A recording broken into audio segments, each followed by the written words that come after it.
share, recipe share.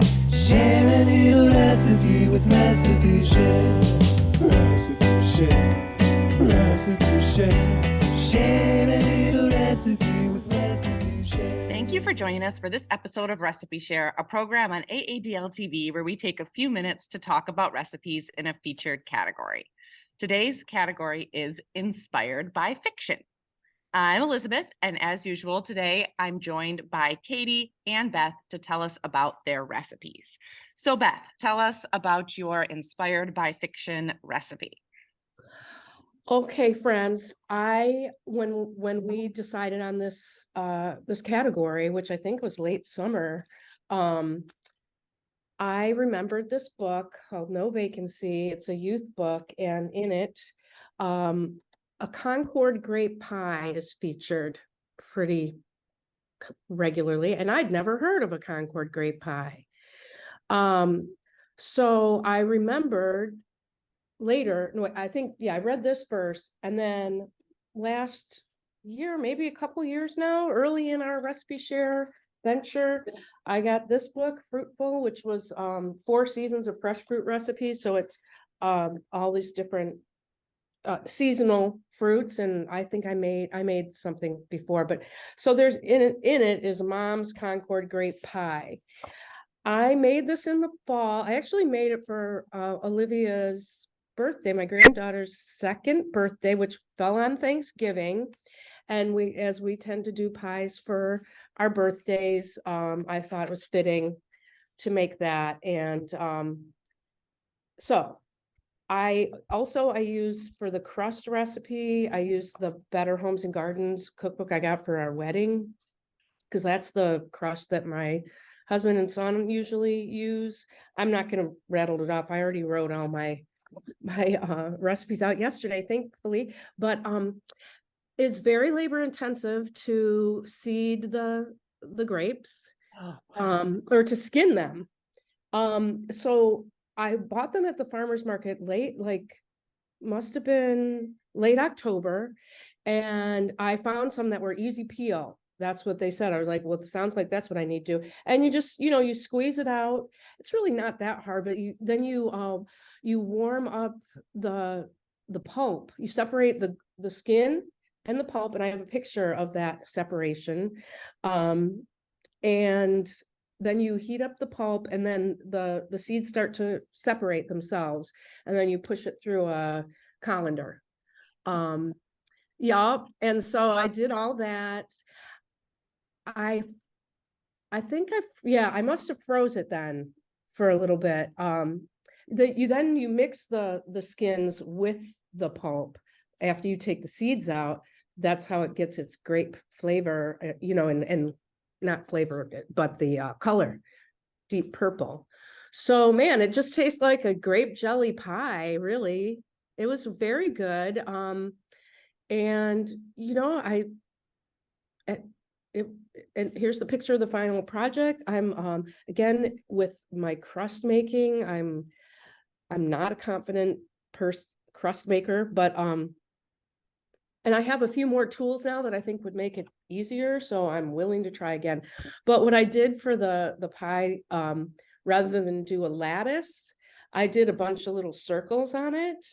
And I only regret that I didn't make them into O's for Olivia, which would have been really cute. But by then I was just kind of frazzled by the whole crust making. And but anyway, so that's what we did, and it was delicious, and I was very proud to be able to say I made a Concord grape pie. Yeah, that's amazing. What is the you said, okay, so it's like grape jelly.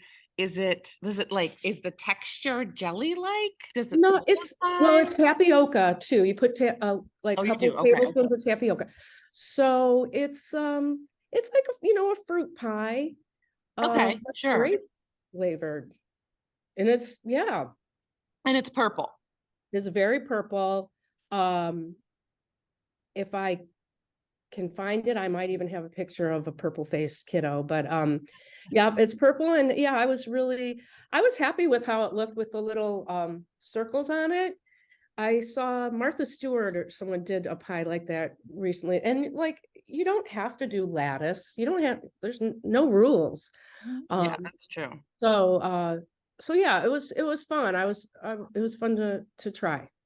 I Awesome. just have to say that I'm impressed by your separation of the grapes. Like that alone, I'm just like, I would look at that and be like, oh yeah, so never mind. Yeah. Well, I was props to you for determined. that. Yeah, thank you. I was, when I think back when I was doing it, heck, it was fall. It was, I was very excited about the prospect of making this birthday pie too. So, and to share it with the family. So, yeah. So that was what I did. That reminds me, actually, this just came into my mind, just a very short story. When I was like little, like 3, I used to like grapes, but not want the skin. And my mom was always like, okay, well, like, then you can't have grapes because I'm not going to sit here and like peel them for you. The only person that would do that was my grandma, my dad's mom, and she would like painstakingly like peel the skin and then give me the grapes. And my mom was always like looking on, like, don't indulge her in this way. Like, no. 'Cause Oh, that's it's lovely. labor intensive though. I just remember her Yes. like carefully peeling. So It's so wild too, because the grapes are green, right. and the skin is purple. So, Yeah. yeah, well, that is a great grandma story, and I will, believe me, I will peel grapes for as long as I Right. need to. Yeah, yeah. So, Katie, what were you inspired by in Okay. your recipe? Yes. All right. So my recipe is inspired by The Princess Bride, which is a book by William Goldman, but it's also a very beloved movie. So most people are familiar with it. And this was really timely for me actually, because my husband and I have been listening to Carrie Elwes's book As You Wish, the audiobook, in the car. And I've read it before, but the audiobook is extra special. It's so good. His voice is so lovely to listen to. And then there's other people who were in the film narrate parts of the book, and I just highly recommend it. So we've been listening to that, and then because we were listening to that, we watched the movie recently. And so when I came across this recipe for Fezzik's stew, I knew that I had to try it. So there's this, if you remember in the movie, there's a scene where Fezzik goes to get Inigo Montoya, and he finds him and he's in bad shape, but they've got to go rescue the princess. And so he nurses him back to health, and he uses this stew as part of the process to get him feeling better. It's just a very basic beef stew recipe. So there's nothing really super special about this, but other than I love beef stew and it was tasty. So it's just, you just melt some butter in a large pot, and you take some cubed steak. I use chuck steak. And then you just brown those up in your pot.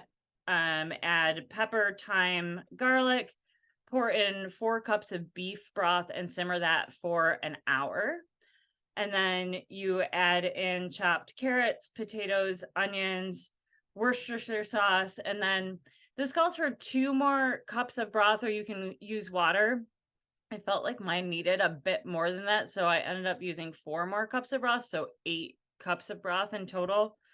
And then you whisk up a little slurry of cornstarch and water as your thickener. Throw that in, and then you simmer on low for a whole nother hour. And all of that simmering really makes your steak super tender, and it really turns out lovely. One of the things that I really like in beef stew though is a little bit of green. So that didn't call for anything like that, but I had some frozen peas. I just had them thawing on the counter while I was making this, threw in like almost a whole pound of peas at the end, because I really like peas and beef stew, and it was really good. I thought this was an awesome version of beef stew. I usually will freeze some portions of soup when I make them, but I just ate like all of this because it was so good. And thinking about this on a day like today is like one of the nastiest, most terrible winter days that we've had this year. I just wish that I had some of this to eat instead of the cold noodle salad that I made for lunch. But it's just making me think that I need to make this again, and we'll definitely keep this recipe around. So it's really good. I love that. It sounds so easy, flavorful, and just like really warming and delicious. And I love how tender beef gets in stew when you simmer it like that. It's like almost like melts in your mouth and it's just so delicious, which is like pretty like unique for beef because often it's something that you chew on more, and so I love beef stew as well. Yeah, I don't usually use steak. Like I'll buy stew meat or like a chuck roast, I guess. You know what? I think it was chuck roast that I Okay, was okay. saying. Yep, that's now that Okay. I was like, what was it? Because it says steak in the recipe, and then I was like, I said chuck steak. It was chuck roast. So Okay. yeah. But and then the recipe, was that in the book? Or you just pulled out No, you found he uses stew in the book I to help see. revive Inigo. Gotcha. So there's no recipe in the book. It's just Gotcha. like it doesn't even really describe the stew. I don't I think in see. the book. In the Well, movie, I was watching the movie to try and like. Actually, I think I might have took a screenshot of it. You can see the stew just like briefly. So I'll see if I So can. where did you make up the recipe, Katie? Oh, good question. No, I got it from this website. It's called fictionfood.com. Okay. So oh, yeah, when I was preparing for this episode, I was looking at like all sorts of different stuff, and this one website, so it's fiction-food.com, and they have like tons of different books and stuff that you can choose from. And I was like, ooh, Princess Bride, and then I was like, ooh, beef stew, and Fezzik stew because Fezzik's my favorite character. So.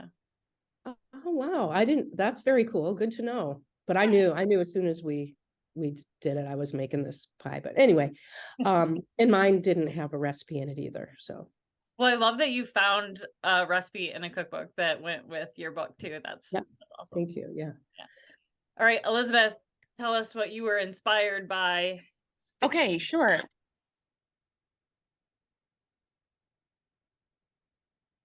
I didn't have a recipe in mind.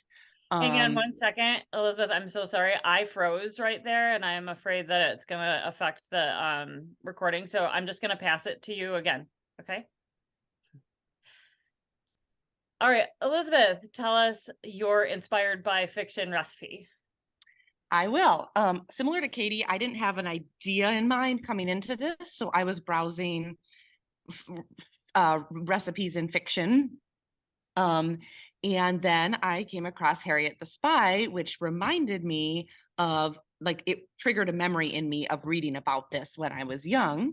And some of you may remember that Harriet the Spy brings tomato sandwiches to lunch every single day. And her mom says, don't you want to try a different sandwich? And she says, nope, tomato sandwiches. When I was a kid, I was always a little disgusted by this because I was like, is it just tomatoes on bread? Because like, I like tomatoes, but like, that's just, a little plain for me.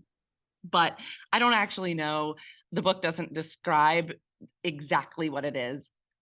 But anyway, I went for a recipe for kind of dressed up tomato sandwiches inspired by Harriet the Spy. So this comes from Southern Living. And it's basically tomato sandwiches with bacon mayonnaise. So this was really delicious. You cook 4 slices of bacon and then, or you pre-chop it and then cook it up till it's crispy. You take a half a cup of mayonnaise, 2 teaspoons of chopped fresh chives, and the zest of 1 lemon. And so you put the mayo, the chives, the lemon, and the bacon together and mix it all up. And then you take some really good kind of crusty white bread and you spread this bacon mayo on it. And then you get really good, they called for both a red and a yellow, like heirloom tomato for the color, I think. You put those on, crack fresh salt and pepper on. And then this was my own addition. I added a thin slice of very sharp cheddar cheese because I wanted that. And put the other, top half of the bread on. And that's pretty much it. I tried this several ways. I tried it cold, and also I heated it up a little in a pan so that the cheese got a little bit melty. I actually almost preferred it cold. I thought that the mayo was really good cold, and like the melted cheese surprisingly didn't do that much for me like it normally would. So I would recommend it cold.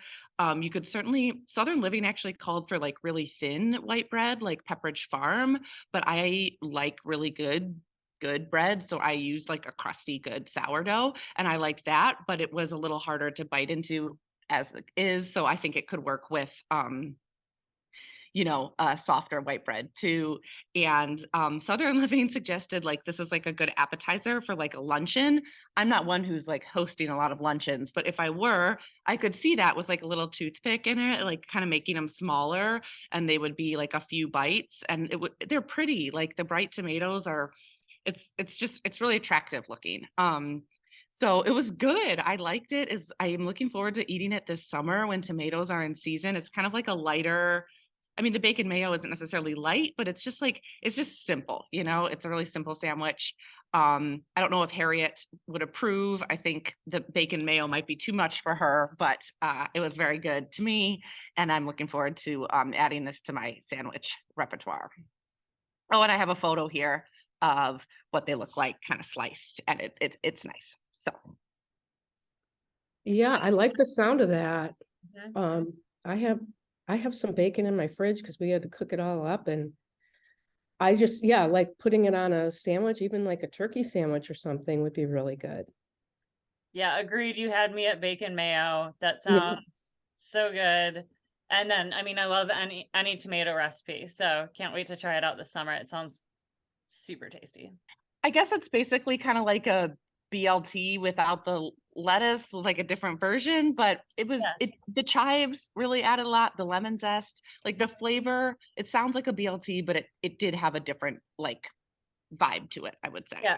I bet the lemon zest is really, really excellent on there. It's delicious. Sounds really Yes. Yeah, I totally could see like as an appetizer with some little like pumpernickel rye circles and Yeah. little, what do you call it? Cherry tomato. Yeah. It was really good. Cool. Well, if we have no further comments, I will take us out and say thank you for watching Recipe Share, and be sure to click the link below to look at the event page on aadl.org to find the recipes we talked about and share your own in the comments. Join us next time when we'll be talking about Kaled It, recipes involving kale. We're looking forward to seeing what you've been making, so thanks for sharing. Recipe Share, Recipe Share, share.